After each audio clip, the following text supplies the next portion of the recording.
Once again, this is Antoine Rogers with another episode of Out and Up, where we encourage young athletes to achieve their very best outside of the game. And today we have, again, another awesome guest, Mr. D'Shaie Landor. And before we go any further, we're going to let Mr. Landor introduce himself. How y'all doing, everybody? My name's D'Shaie Landor from Carencro, Louisiana. I played college quarterback for the University of Louisiana at Lafayette, or now they just go by University of Louisiana. And then I finished out my career and graduated from Southeastern Louisiana University. Graduated in 2016. Awesome. So we're going to get right into it. You know how we do on this show. We're going to touch on some college stuff, touch on his career. When I say the brother's had an awesome career, we're going to touch on some of his career. And then we're going to touch on where he's at today. He is definitely someone that is doing big things in life. And so we're going to get right into the questions. Again, I know he just said it, but tell us again what the name of the city and state that you're from. I'm from Carencro, Louisiana. A lot of people don't know where that's at. So most of the time when I tell people where I'm from, I'll say Carencro, Louisiana, but then I also reference that with it's basically Lafayette, which is kind of a sin because we different, but yeah, it's basically the north side of Lafayette, Louisiana. Most people, when you hear them reference Louisiana, it's Creole food or Creole this, and they think it's New Orleans. And me and my wife always have this discussion that it's like, y'all just kind of adopted that because New Orleans is the tourist attraction to Louisiana. Most people just go to Louisiana for New Orleans, and that's it. But the actual culture of, the Creole people and all that is Lafayette, Breaux Bridge, Carencro, all those surrounding areas of where I grew up. So you get like my grandmother and all her sisters spoke Creole French. So that was a cool thing, and you can see it in the food, you can see it in the people. So that's what it's like in my area. That's kind of the difference between us and those guys that you would hear through the music. All right, cool. So if y'all didn't know, now y'all know. The brother just gave y'all some history on Louisiana. Yeah. So he already talked about being a football player in college. When did you start playing football growing up? I started playing football. Officially, I couldn't play until I was 7. That's when you could start playing flag football. But I started training for football, I was like 5 maybe. Okay. Yeah, I was 5 because, funny story, I think you either had to be 6 or you had to be 7 to go to Nick Saban had the LSU football camp, of course, because Nick Saban was the coach at the time. And you had to be, like I said, either 6 or 7. And my first year going, I was a year younger than that. So my parents actually lied on my application so I could attend the camp. Wow. And I originally attended as a receiver because that's what I wanted to play, because that's what my dad played in high school. But went there, had fun, no accolades, just a kid there. That's cool. My dad said, he was like, man, long story short, I saw you throw a football, and I was like, this is what you need to play. And sure enough, the very next summer, I went back to the camp, and I got MVP for my age group. So, and the rest is history.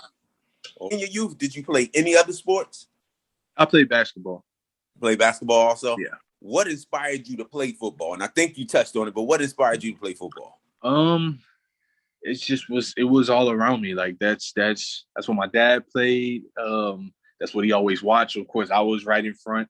The TV, my favorite people growing up was Michael Jordan, Emmitt Smith, and Jerry Rice. So, whenever I was that age of 2, 3, 4 or 5, I had Emmitt Smith jersey, I had a Jerry Rice jersey, and a Jordan jersey. So I mean, I was, it was ingrained in me. And then my father's father is actually Ernie Wheelwright, who played in the NFL. So whenever I found that out, I was like, okay, no wonder it just kind of came natural.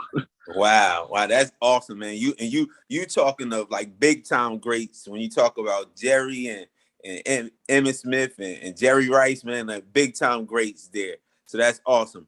Did you have any aspirations to play football beyond college? Like growing up, did you have any aspirations to play beyond college? Oh yeah, of course. Right. Yeah, I wanted to play. I mean, Michael Vick was probably my next. Oh no, let me take that back. John Elway. Okay. I love the number 7 because of John Elway. Wow. And then I love the number 7 again because of Michael Vick. So those two was like, yeah, I want to play where they are. That's good. That's good.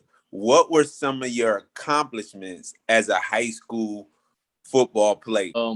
I was in the class of 2012, so I was the number 1 quarterback in the state of Louisiana for the class of 2012. While in high school, I was first team All-State. I was the All-State offensive MVP for the class of 4A. I was All-Acadiana, which is basically all county.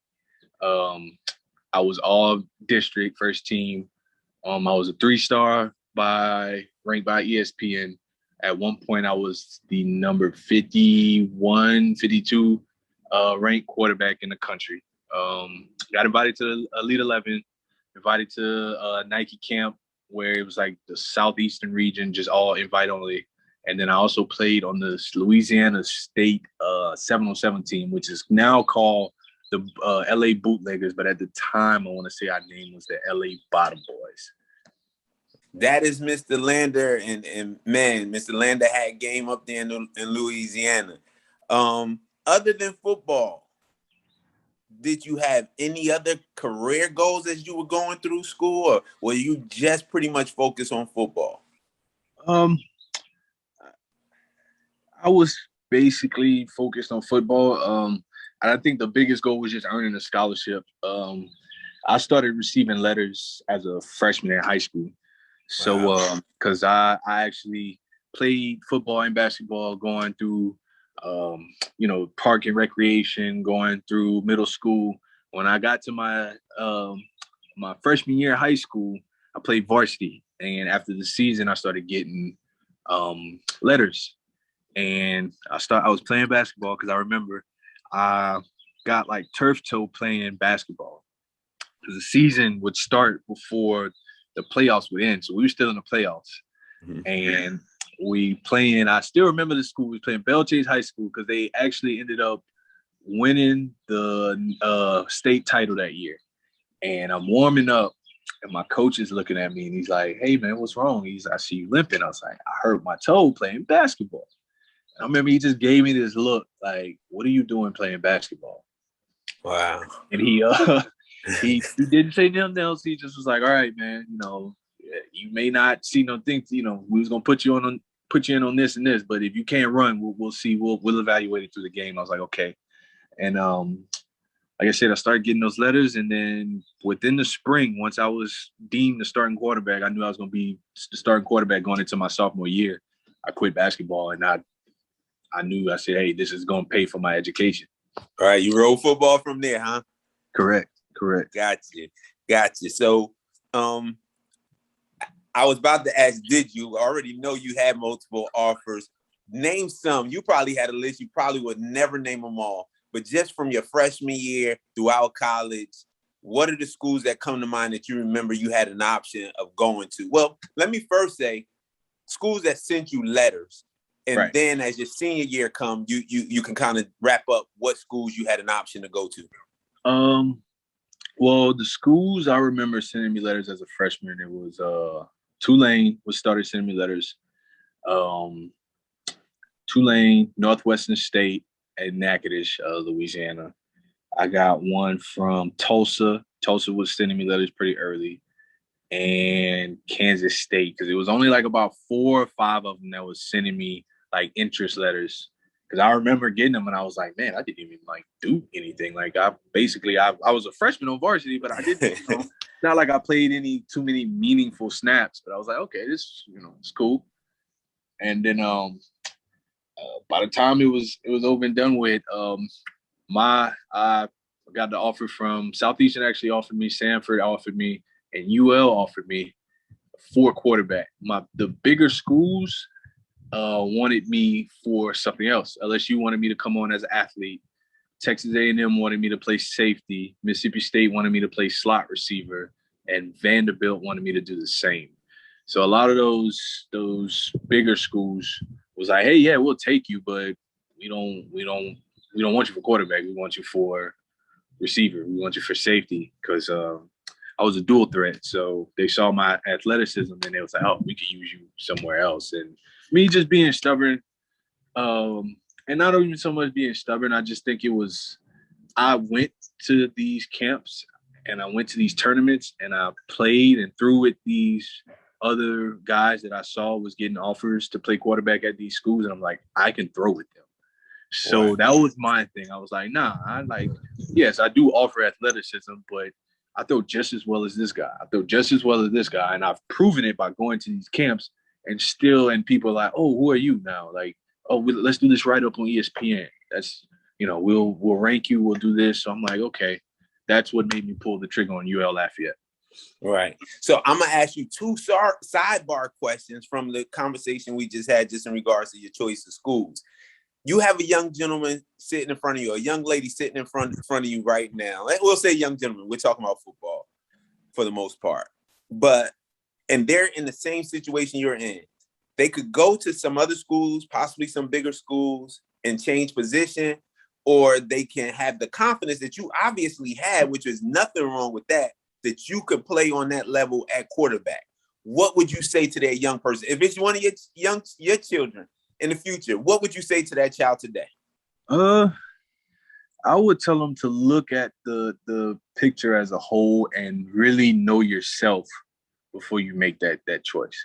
Because I can only look at it from how I thought, and my thought process was, one, I knew I could throw with these people, and then two, I was like, okay, I never played any other position in high school. Like, I was strictly a quarterback. So I was like, I don't want to be behind the power curve of learning a position and trying to earn a position against someone who has played safety for the last 5 years of their life. And now it's second nature to them. Just like if I put them in the quarterback room and was like, okay, explain to me how cover 2 works. Explain to me how cover 6 works. Explain to me how, what is the safety's eyes going to when he's playing cover 2 palms? Like, he's not going to know that. He has to learn that before he can compete to get on the field. So that was my thought process. And it wasn't so much even the one of, I don't know about myself transitioning. It was more of a, hey, I'm confident in this position playing. So I'm going for this. So that's why I would tell them, like, hey, man, like, are you comfortable? Do you feel like you can go and dominate at any position on the field? Because if you have that confidence, then you're going to go and work and you're going to get on the field. Right. Or if you just adamant and be like, nah, I know I can play with these people at this level, I want to play this position, then, you just got to go with your gut feeling. All right. And the second quick sidebar question, I know very quickly, you take a young person, they start getting all this attention from schools. It could knock their focus off as far as performance on the field or working to get better. What would you say to the young person that starts to receive this attention? Like, how can they stay focused and continue using that as motivation to work harder to get better versus you get big-headed and then you stop putting the work in? What would you say to that young person? I would say what I told myself, your competition didn't stop working. And that's always what I would tell myself. And I think going around and doing these different camps or just being around other people who have your same interests, you see, okay, this dude works on this all the time. This dude works. Like, what can I do to separate myself? Because at the end of the day, you're going to have to separate yourself. Because, yes, you're getting all these offers, you're getting all this, but you're the big man now. But when you get there, you back at the bottom. So what can you do now to help you prepare yourself so when you get there, you already have that drive and that work ethic so you don't have to build it. So I think that's the biggest power curve that people have to get around transitioning from high school to college is just that grind, because you might have your parents pushing you in high school, but you go away to college, now you're on your own. You got to push yourself. If you don't know how to push yourself, you're going to struggle. Right. That's good. Good information, man. I appreciate that, definitely. So, again, I know you've said it multiple times, the 2 schools. Just name for us real quick the 2 colleges universities that you went to, and then explain to us, kind of in all together, what were your reasons for choosing the first school, why you transitioned, and to the second school, and just explain that process. So my first school I signed with the University of Louisiana at Lafayette, uh, formerly known as ULL. Now they just call themselves UL, University of Louisiana. In 2012, I chose the school because they had just got a new. Growing up there, UL was never like they always had losing seasons. No one ever went to the games, and everyone was either LSU fan or nothing. So to see them get a new coach and breathe life into the program was refreshing. I liked the offense they ran. It was similar to what I ran at Turlands. And then I guess just the idea of, man, if I could stay home in my city and make my team great, like that's what I want to do. So that's why I chose UL. They were heavy on me since like the summer before my junior year. Before my senior years when they offered me. And they were heavy on me from then on. So, I decided to go ahead and pull the trigger for them. And they shot me straight. They was like, yeah, we want you for quarterback. Like, we're not going to get you here and turn you into a safety. We're not going to get you here and, send you over to the receiver room. Nah, you're going to play quarterback for us. So that's why I chose to go there and sign with them on National Signing Day. It was actually cool I was watching ESPNU, and when I made my commitment, my name went across the ticker. That's awesome. Yeah, that's awesome. Like, I always remember that. It's like, man, that was cool to see. Was it nobody at the house recording when it did it? No, because it wasn't like I made my commitment, and I guess like they once they ESPN put me down as committed. Like, it was another show going on, but you know how ESPN always has the ticker going at the bottom. It was just like, 3-star Louisiana signal caller commits to UL Lafayette. I was like, oh damn, that's cool, man. That's big. Yeah. So my reasons for leaving, it was kind of I'm trying to see how I can put this, because looking back on it, I don't know if I would have made the same choice. But at the time, I felt like, I don't know, I just felt like it was me and another guy that came in, and the first fall camp really didn't matter because we had a solid first string, second string, third string. So we were redshirting anyway. But then that next spring and that next camp, like, I not just felt like I could see that, hey, I'm outperforming this guy. Like, I fit the offense. I'm outperforming him. Like, okay, I know I'm not going to be the starter, but give me the nod as the backup, and, we're good to go. And they basically was like, y'all really didn't separate yourself. So whoever we throw in first, if Terrence Broadway gets hurt, that's what we're going to do.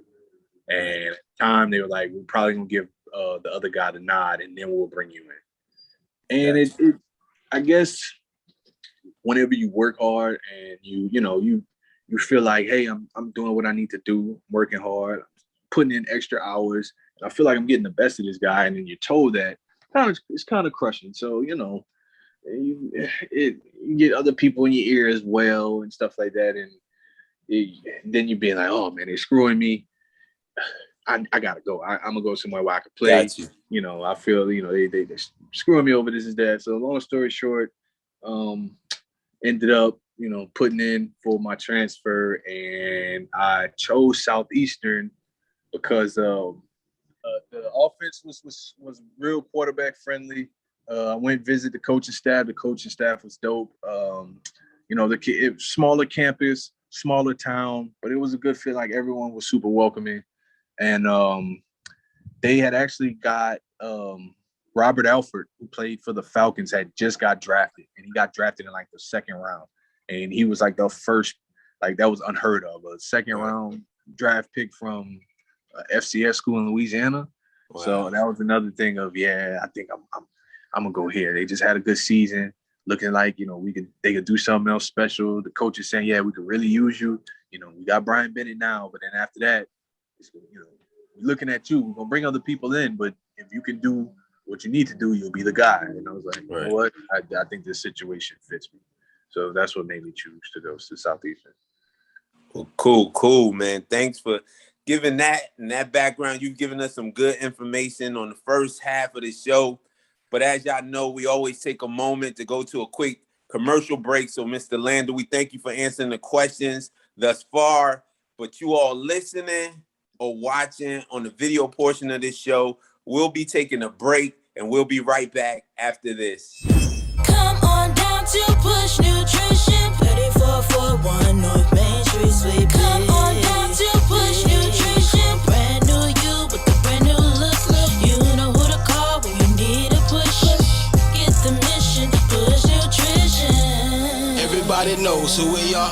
Hop inside the car, put the key in the ignition, and ride the Hope Mills to Push Nutrition. If you ain't never been, boy, you don't know what you missing. Come on down to Push Nutrition, Push Nutrition, Push Nutrition. Come on down to Push Nutrition, Push Nutrition, Push Nutrition. Come on down to Push Nutrition, located at 3441 North Main Street, Suite B, Hope Mills, North Carolina, where all of your nutritional needs are met. You need shakes, healthy snacks, coaching, weight loss motivation, meal planning. Push Nutrition has it all. What are you waiting for? Come on down. That's 3441 North Main Street, Suite B, Hope Mills, North Carolina. See you soon.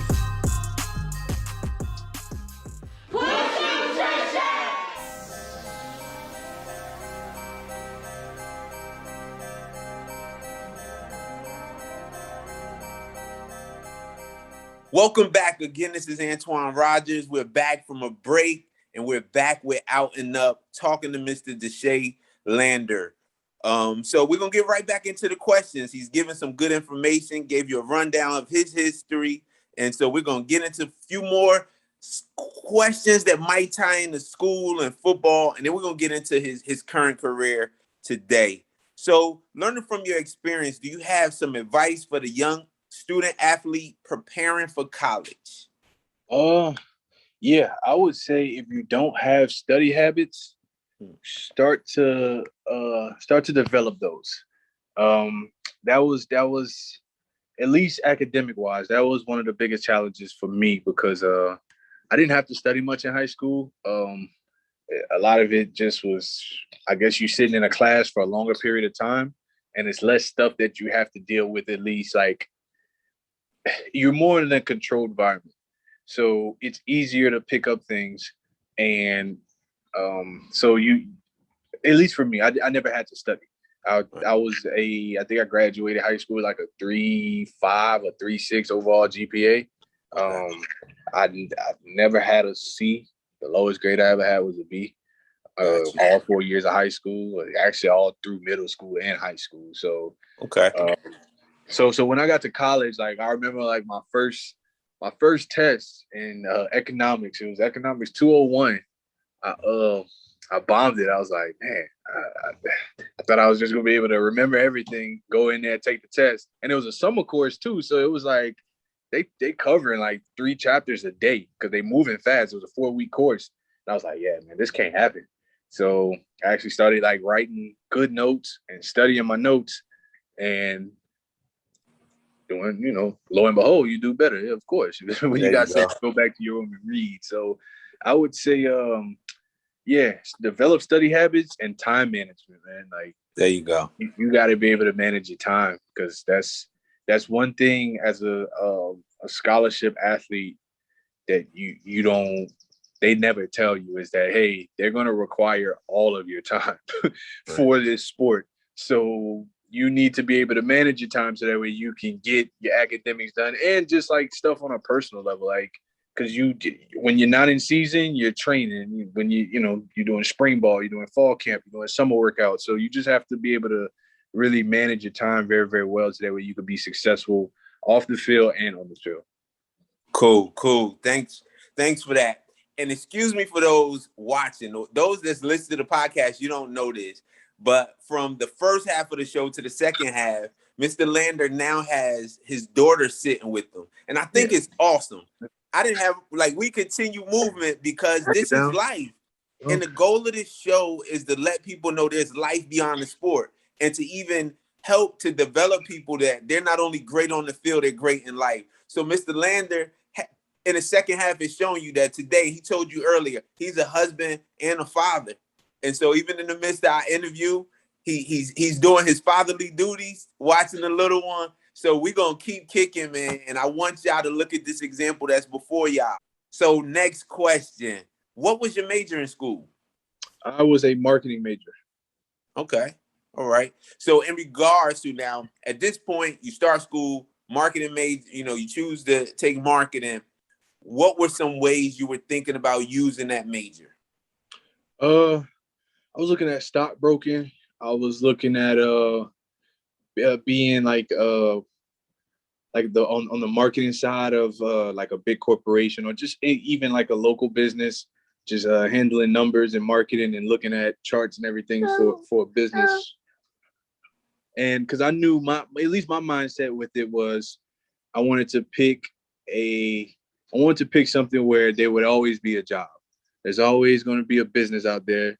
And with a business, you're going to need advertising, you're going to need marketing, you're going to need finance, you're going to need, you're going to need all that. So I was like, why not go to business school?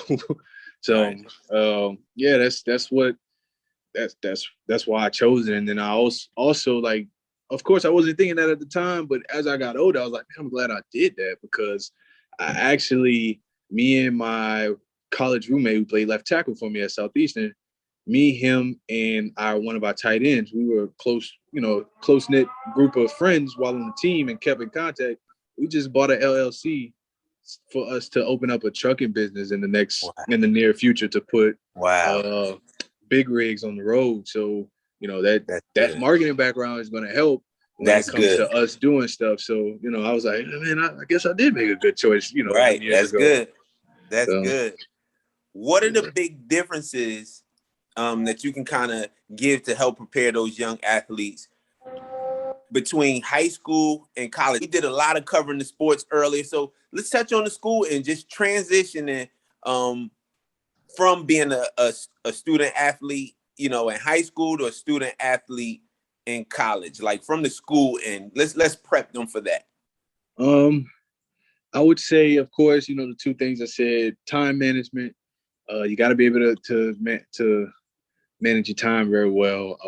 Study habits, and then also like you got to be involved. Like I remember in high school, the high school teachers would always tell you that, hey man, those professors are not going to care.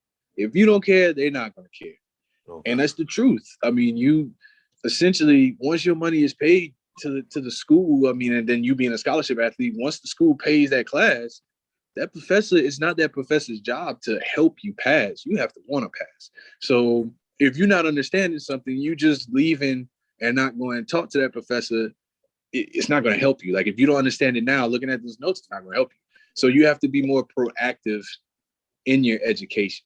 Like it's at that point now, it's what we like to call in my profession now is big boy rules. Like, hey, if you want to learn this, then you need to come and seek the information. I'm not going to, hunt you down, run you down to give you the information.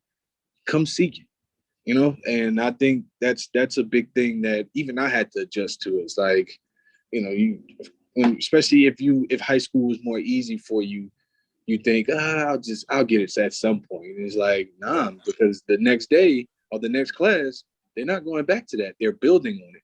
So you have to actually go out, talk to that professor, go to study hall, go talk to tutors. And that's the good thing about being a scholarship athlete is the universities provide you with all that. You don't understand statistics? Cool. Just go to your academic counselor and be like, hey, sir or ma'am, I don't understand this. Is there a way you could schedule me a tutor that I could meet with during study hall hours? And it's done like that. So you just have to be proactive because even in college, I saw guys who just didn't take advantage of it. I felt like I didn't take advantage of it like I should have. Right. You really have to put your education first. And I know a lot of people don't do that. I can honestly say I did not do that. I put the game first, and it's the wrong answer. I mean, you you're there to play football, but you're also there to get education. And one day your body is gonna break down, but your mind will last longer than your body. Wow. Your career could be over in one play. I've seen it happen before. Like wrong collision, boom, you break this, you tear this, you never come back the same. Your career is done. But what you study and how much effort you put in and what you do with the opportunities for the education that you have, or that you're getting, man, that'll last forever. I mean, that's good. I had a teammate, if you don't mind me sharing, I had a teammate who, I hope you don't mind me saying it, Toby Briggs. Shout out my boy Toby Briggs. Played at Southeastern with me, played tight end. During practice one day, Toby got a concussion. It was like his 4th concussion, was told, hey, you can't play football no more. We're still going to keep you on scholarship, but you cannot play football no more. What Toby did was what everybody else should do, regardless if you're playing football or not. He dove headfirst into his education. He did internships. He just took advantage of everything that the school offered him. Okay. And now my boy's engineer making well over 6 figures a year. And he's 26. I think he was younger than me. So, that's good. Yeah, that's good. I mean, it's that makes a difference. You just gotta take advantage of that education. That's good. That's good information, man. Thank you definitely for that. Last question I think we will touch with when it comes to football from this standpoint, or even school or whatever like that. Looking back, what are some things you could have done to possibly extend your career in football?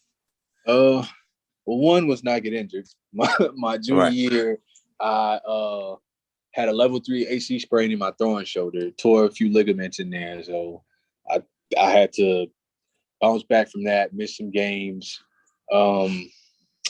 Had to take shots in my shoulder some games to play, which was the wrong idea.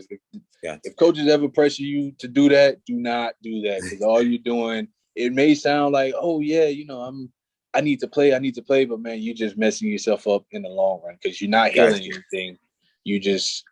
They're numbing it so you can use it, and when that medicine wears off, it's even worse than it was before. Probably ultimately doing more damage to it. Correct. Yeah, correct. Right. You are most definitely doing more damage to you. Not just keep continuing to use it, but the medicine that they're giving you that's killing your joints, it's killing your muscle tissue. Yeah, nah. But that, and then I mean, you work harder, man. That's there. There's always looking back on it, and that's just me as a person looking back on certain situations. I've always been the type like, man, I could have did this better. I could have, that day where I felt like, that was enough work, or the day where I was like, man, I need a break. I don't want to do this. I should have got out there on the field and, threw some more. I should have went out there, did some more ladder drills. I should have went out there and did some more sprints. So I think that's when it comes down to it, is just, man, just having more drive and working hard. I mean, I just should have worked harder. Okay. All right. Well, that's good info, man. I know somebody listening or watching will be able to utilize that and moving forward. So thanks for that. Thanks for that, man. So we've been talking to Mr. Landor all this time. He just told you about some big business moves that he's in the process of making. However, I don't think we revealed at all what Mr. Landor is currently doing as far as career. So I want him to let you all know who don't know him, what he's currently doing, when he started doing it, and how long just let us know overall how long you've been doing it. But Mr. Landor, let the world that don't know you, let them know what you're currently doing. Well, I'm a sergeant in the United States Army. I am stationed at Fort Bragg. I'm a paratrooper, which means I jump out of planes. We fall from the sky to get to work, to defeat the enemy, to do whatever we need to do. We coming out the sky. All right, all right. I'm in the 82nd Airborne Division, 3rd Brigade Combat Team. I'm with the combat engineers of the 307th Airborne, of the 307th Battalion. So I'm with the combat engineers right now. I'm a 42 Alpha. I'm a human resource specialist. I joined in October of 2017. Yes. Okay. I graduated fall of 2016 and joined October. As a matter of fact, the day I shipped out was October 31st, 2017, which means I will be reaching 4 years on that day. And I just recently re-enlisted for another 4 years Awesome. to go to USASOC, which people, if you're not in the Army, you don't know what that is. It's a special forces unit here on Bragg. Cool. I love having you on the show just to give our audience just a variety of things that people decide to do post sports. And my goal is always just to make sure our young people know, and people will hear me say it over and over again.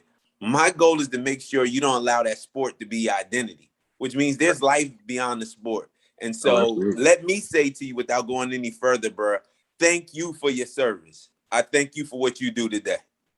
Thank you for the support, man. Thank you. What encouraged you to make that decision?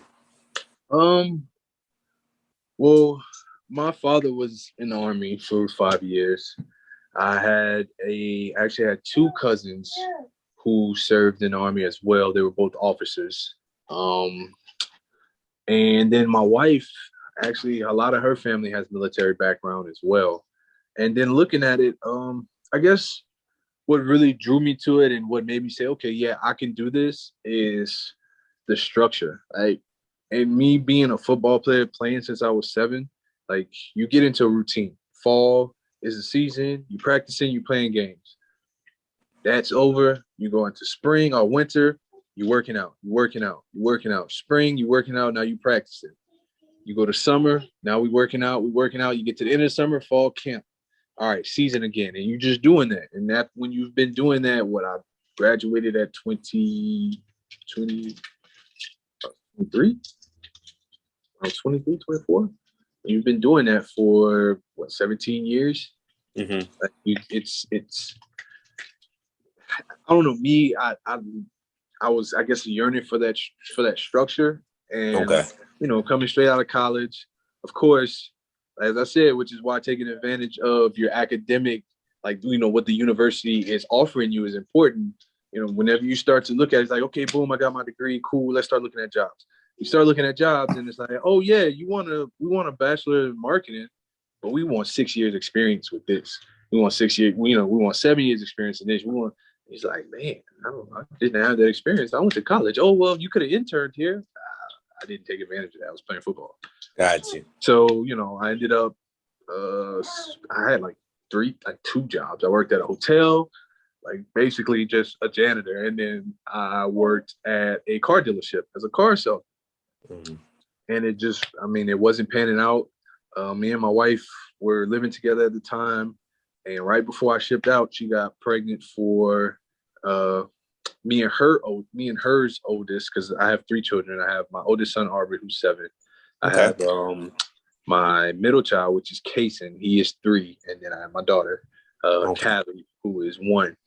And man, I was, I had thought about it. Parents brought it up. They were saying Air Force. I was like, man, it's Air Force. They're recruiting it. They're recruiting is hard, man. It's like you gotta track them down. Like they real selective. And right, gotcha. It wasn't that I didn't think I would get selected. It was just that I was ready to make a move. Like, honestly, I was like, I want to get out of Louisiana. I just lost 2 of my close friends. Where I grew up was starting to get worse. I just lost a kid. I just lost 2 people I grew up with to gun violence. I was like, man, I need to do something to set myself and my children up and my family in a better situation. So, like I said, looking at it, I knew structure wouldn't be a problem. I knew that, it's the world's easy. I'm not going to say that. It's not the world's easiest job, but in a sense it is. As long as you show up on time, in the right uniform, and do what they tell you to do, you golden. Gotcha. So I was like, yeah, I could do this. And then looking at benefits, it was good. I got a pregnant fiance. I got my oldest son who needs healthcare. I need to do this. And as of right now, my plan is to do it for 20. I get out, I'll be 44 with a retirement check.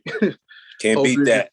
Yeah, you can't beat that, man. You can't beat that check. And then, with the recent thing of me and my old teammate trying to do this LLC, man, at that point, then it's like, hey, let's just focus on our business. Hopefully it'll be up and running. God say the same. We'll be blessed and we can get it up and running, and it'll be good. But then also the Army also offers you a lot, man. Like I'm looking at going to school to get my master's. It's just so many programs. Like, yeah, they're gonna use you, but they have some stuff that you can use the Army. Like it shouldn't just be a give or a take situation. There should be an equal give and take with anyone in the Army. So I mean, because there's no reason why you should leave the Army without making yourself better in some type of way. That's good. That's good. And it's funny, you touched on so much. I really don't even have to ask the next question, because the next question was pertaining to just giving those young people listening the benefits.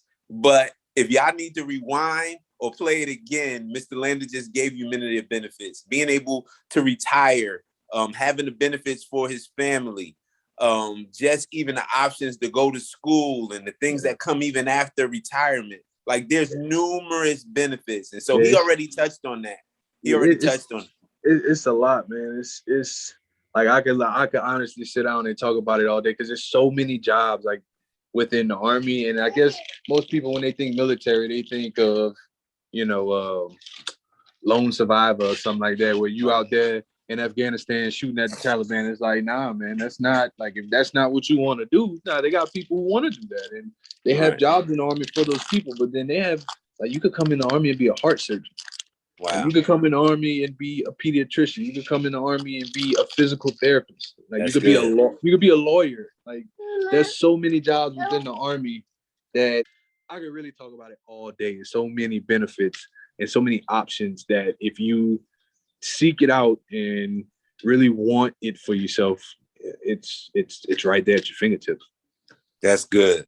So as we wrap up the show, we have a couple more questions for Mr. Landor. How important is it to have positive people in your circle? Oh, that's super important. A lot of times, and you'll hear it in different ways. You'll hear it in different sayings. You are the company that you keep.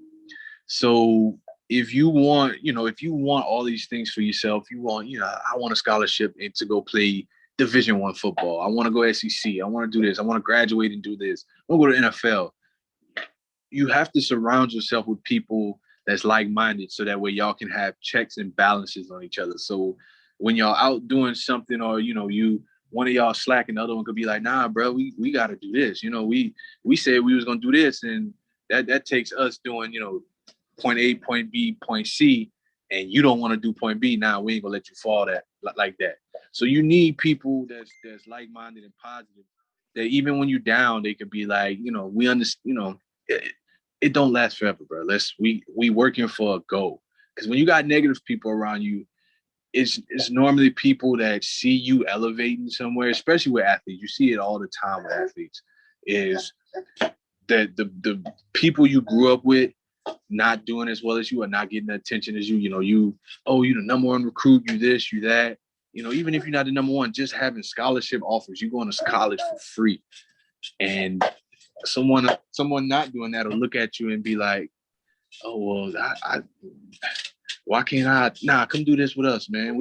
Let's go do this. And eventually if you keep those people around, you'll succumb to that. And even if you're not doing the stuff they doing,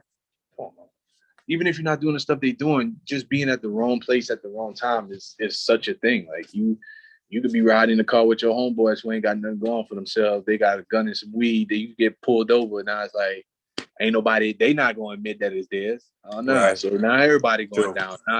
Now you got coaches. Yeah, now you got coaches calling you like, word? I think we're going to keep that scholarship. Gotcha. And now your career going down the drain. So it's super important to have positive, like-minded people around, because if you don't, that could it'll leave you in some rough patches. Cool. Last question.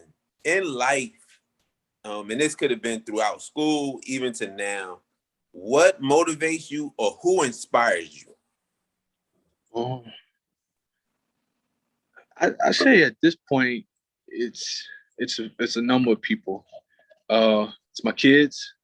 That's who that's who I do everything for. Like I it's for my kids. Like I want my kids to grow up better than I did. Not saying I grew up bad at all, but I just, every parent, at least you would think every parent wants their child to have a little head start more than what they had. And Gotcha. It's stuff that I did growing up that, my father might have not told me, or he probably did. And I was just like, I figured out on my own that I want to be able to pass down and be like, hey, listen, he told me. I said, nah, I figured out on my own. This is what happened to me.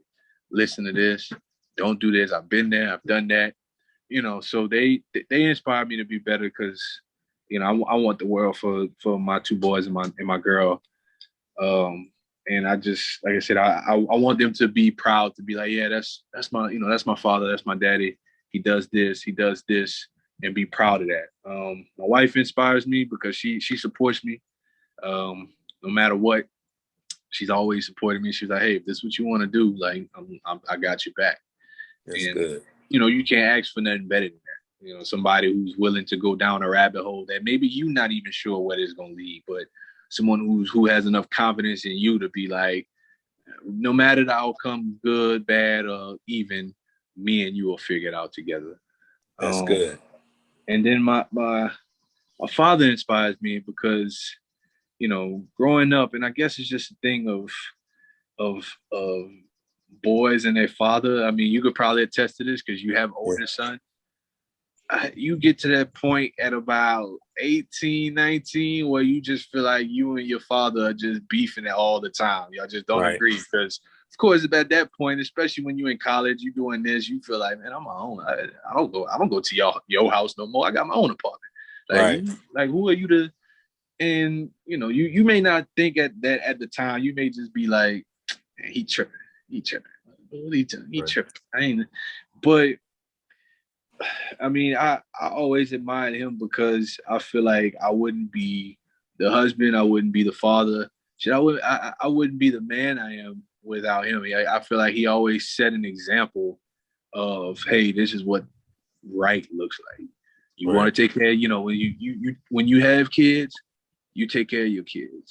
When you have a family, you put your family first and you do what you got to do to make sure your family wants for nothing. And I feel like he embodied that, and he still embodies that. That's good. So that's really who inspires me, man. My family now, and then my father, because I feel like he's the reason why I'm able to be the man in my relationship, in my marriage, in my family that I am now. That's good. Good info, man. I think you just like sealed the deal on this interview, touching on that, especially whether it's the young ladies or the young men that's watching this show. All of this is just my heart that we are great, again, away. And you can go to college, you can go to the NFL or any other pro sport, NBA, any pro sport. You can go across seas, you can play Canadian, but there's life beyond that game. So just this gentleman just touching on the family aspect of it. I want to see us, even on the pro level, have more great parents and great fathers. I heard someone say this quote, and I've heard different people use it before. It is no good to be a public success and be a private failure. So you can be big to the world, and then in your household, your family is like, we get nothing from him or nothing from her, And so I challenge you to be great again in your personal life, just as much as the game that you're playing. Thanks again, Mr. Landor, for joining us, man. You gave us some great information. I know some great resources and tools that some young people, I pray, will grow from this interview. Thanks again for joining us, sir. Oh, thank you for having me, man. I'll be back if you ever need me. Thank you all who have watched it on the video form or even listened via podcast. Thank you for joining us. And again, we will have more special guests in the future. Have a good one.